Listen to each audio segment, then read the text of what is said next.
So before we get into Asia, we want to look at emerging markets, which obviously include Asia, but we want to look at inflation data is continuing to surprise to the upside. And I think that's the underlying problem when you look at what are central banks going to do in the region. As we've been saying, we expect them to keep raising rates, trying to get in front of this inflationary pressure, especially with what we're seeing in terms of these problems in regards to what is happening with the US dollar, what is happening with commodities, and how are they going to brunt some of these issues, which is why we continue to see this inflationary pressure, especially in the ASEAN nations and Eastern Europe. Now, obviously, the Russian-Ukraine situation is not making it easier for Eastern Europe as prices continue to move out of control, but those are things that are going to be an overhang as we progress through the remainder of this year. So then when we look at India, industrial production was expected at 1.6%, came in at 0.4 in December. It did get better in January, still going to be a bit weaker in general of where things were. But the bigger problem is wholesale prices. So wholesale prices were expected to be at 12.7%, came in at 12.96%. Again, that lift up into the inflationary corridors, with CPI was expected at 6%, came in at 6.01%, just above the RBI level that they set as the top expected of 6%. So the trade balance, when you look at exports, still remaining strong at 25.3%. Imports still elevated at 23.5%. We do expect trade to remain strong, but local consumption is where we're concerned, because the local consumer continues to be hit by not only these inflationary pressures, but also an issue in terms of just where the economic prowess is and what the cost will be to live while wages don't keep pace. And this comes down to, because, speaking to and wrapping India into a lot of the other emerging markets, there's subsidies in terms of what they're along petrol pricing, and that's diesel, natural gas, diesel and gasoline. And right now they've maintained some of these benefits, but it's going to be difficult to continue that because the cost to the government is so high, given the fact that Brent is at over $96. You have WTI at over 91. This just makes it very expensive to support some of this. But at the same time, with inflation going up, can they really let their true energy costs unleashed into their local consumer? And the short answer is no. So there's going to be some kind of walk in between of, we'll increase prices maybe 20, 30% of what it should be.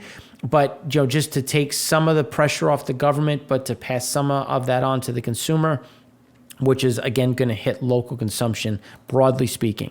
So then when you look at the expectations, so the Reserve Bank of India may be underestimating inflation by a wide margin. This is something that I firmly agree with. The bank sees consumer price gains averaging 4.5% in the year starting April. The consensus estimate is 5%.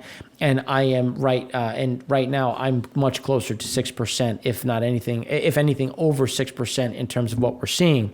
Global crude oil prices have increased sharply since the end of October, but domestic auto fuel prices have held flat. Again, they're going to have to move or adjust some of that, and that's likely to change after state elections, because don't want to annoy people prior to when they're going to vote for you on March 7th. So March is going to be, again, that big pivot that we think that you're going to see some of this shock coming through. RBI's projections likely assume government will continue to shield consumers from the impact of high global pricing by cutting fuel taxes further, but it's just going to be difficult to maintain that.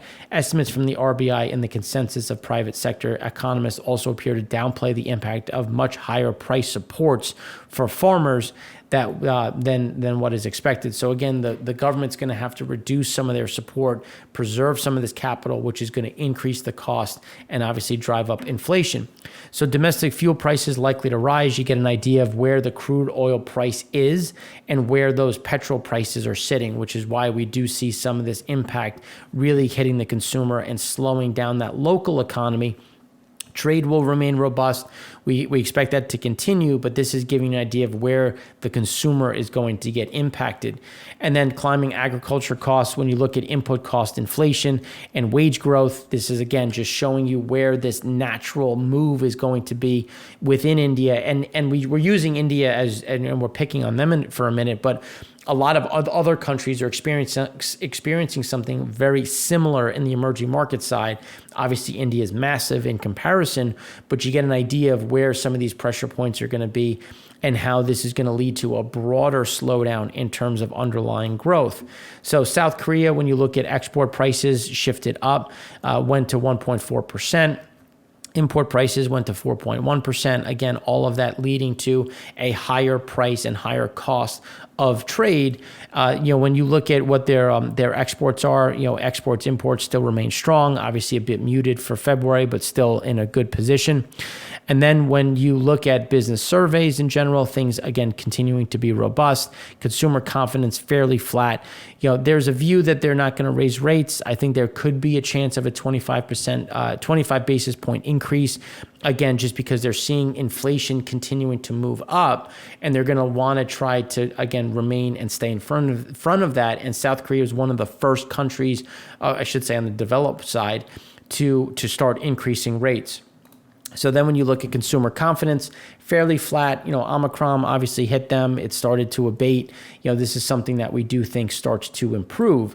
Then when we look at China, as we said last week, you had the money supply on an M1 side going negative, M2 a slightly positive. New loans kind of fairly in line, obviously higher than previous. But when you look at term lending, 2.85%. PPI was expected at 9.5, came in at 9.1. CPI was expected at 1%, came in at 0.9. So you're still seeing pressure. It's mitigated. It's come down, but it's still there. And that's the problem when you start looking at how do they realize and recognize and push through some of these prices. The 1-year and 5-year prime rates were held firm, while new home prices came down, fell again. Less than what it was in December, but they came down 0.04%. So you're seeing some of these different pieces, but let's go deeper into why this is a problem, especially when you look at stimulus at the government level. So when you look at Bloomberg, China, U.S. dollar high yield index prices, still right at the lows. You're seeing a lot of fear, especially as some of what was deemed investment grade or safe investments have actually come under a lot of pressure because there was an announcement of a potential default. So when you look at Genro properties, here you can see that they were right at par when that fear came through in September, October, November. Everybody rushed in to buy, and now they just collapsed because there is a ongoing fear on their ability to pay their most recent coupon, as they've come out and said that they will not be able to cover it and they will go into a grace period. Now remember, that was supposed to be the strong one. China Fortune Land Development fully defaulted. And here's where you can see they're continuing to drift lower. So on Tuesday, the Minister of Finance, Liu, and 2 of his deputies gave a presser on financial policy. So more relief is coming, not a surprise. On top of the renminbi 1.1 trillion of cuts last year, they will implement a larger scale of tax and fee reductions this year. This is going to be a bigger problem when you look at underlying growth, just because they've been easing. So again, the impacts will, remember, as we said in the earlier one, if you don't tighten, when you go to pull that bow back, that string, the arrow doesn't go as far. And that's, again, that law of diminishing returns. So then when you look at, we'll have to wait a couple of weeks to learn, but you'll find the details in the budget report during the 2 sessions. So when you look at tax and fee cuts have been a key fiscal policy theme for years. China has cut over renminbi 8.6 trillion in taxes and fees since 2016. The tax to GDP ratio fell from 17.5% in 2016 to 15.1% in 2021. And then they reiterated, where is their support going to be? Technology, environmental protection, and agriculture development. Obviously, that is going to be a big piece. Back to the first segment when we talked about their concern about their food security. The localities So fiscal discipline is an unbreakable rule, and that's something that's going to remain. Tax and fee cuts, even big ones, are great, but they aren't going to supercharge the economy anytime soon.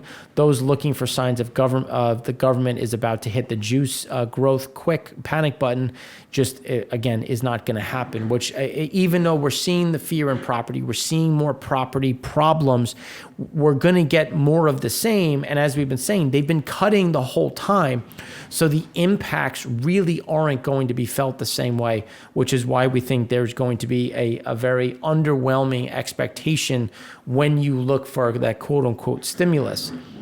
So then when we shift a bit further, the Chinese real estate developers and households are more levered now than in 2015. So even as they've cut, you've still seen households remain very levered where there's been no deleveraging, even though that's been the PBOC and the CCP's goal since 2019. Household debt as a percent of disposable income, when you look at where it is, China is now above the US. So, but when you look at how are they trying to address that, and that's common prosperity, or as the cool kids have named it, the CoPro. So that's the new thing that I've heard is it's actually called CoPro. So good to hear. And when you look at the director of National Development and Reform Commission, he wanted to highlight the fact that they're not looking to steal from the rich and give to the poor, because as in his words, they want to avoid the trap of raising lazy people on welfareism. So how do you kind of balance that? And when you look at CoPro, Xi Jinping put it at the heart of his economic agenda in August of last year. But we keep looking for some specifics, but the Deputy Director of Department of Employment, Income Distribution, and Consumption at the National Development and Reform Commission said it is speeding up the formulation of an action plan to promote CoPro. Reducing income inequality and public service disparities between urban and rural regions still remains the key in expanding the middle class. Macro planners, people whose income is relatively easy to boost, like skilled workers, scientific research, business owners, college graduates. That's the target. People who are most likely to struggle financially, including migrant workers, poor farmers, and other vulnerable groups. The problem is, as we showed last week, there's a huge divergence in what is happening at the small business level and the large business level as small businesses continue to struggle and see compression and actually contraction versus expansion, which is, again, what they're continuing to try to address. So don't write off so the effort to achieve common prosperity is here and the long-term goals are there. But even though we've heard it and we've seen it talked about and things put to work, it hasn't actually shown up in stimulus, and we haven't seen that turn to action. So then when you look at what's coming due, again, the Chinese developers facing that mounting bond maturities, this is where we see that wall as we continue to talk about coming into March and April, which is where as we go from February into March, you're going to see a lot of that pressure coming through. So then when we look at Chinese onshore stock prices, this is where we've been talking about there's still more pressure to the downside. And it's really when you look at money supply flatlining a bit, M1 down, M2 flat, you're still seeing a lot of this EPS that is going to come down and again come under pressure. So even when lockdown measures are deployed, because we want to look at lockdowns because they've had another increase in COVID cases and they still have adjusted their terms of how they're going to lock down, but it's still a zero tolerance policy. So whenever new cases detected, local authorities implement differential containment. In a lockdown area, usually narrowed down to a single building, people are not allowed to step outside. In a controlled neighborhood where known cases and close contacts have visited, people are not allowed to travel outside the neighborhood. In a prevention area, people are told not to gather but can travel freely. China's constant fine-tuning of its virus containment playbook has allowed it to maintain that zero COVID policy. But as we're seeing more cases, again, that's going to lead to more problems as they try to support the economy. So then when you look at what's in the works, Chinese developers' debt restructuring cases are set to climb as we go into March, and a lot of that debt that we know won't be able to roll it, nor will they be able to pay it off, which is where we expect more to come into the restructuring phase, and you can see more and more of them are finding no progress, which again is going to lead to a more sustained default. And then this is just looking at how home prices have continued to slow. And this is going to, again, weigh on where the value of the consumer is. Because remember, as we said last week and previous times, the consumer and the local populace derives a lot of its wealth from the property sector in terms of it's actually the second highest in the world with only South Korea higher, which again is going to decrease underlying spending. Now, rounding it out with Japan, here you can see that CPI came in fairly flat. But as we said last week, a lot of that was due to these adjustments in cell phone and phone taxes. And as that prices out, you'll see that bounce back.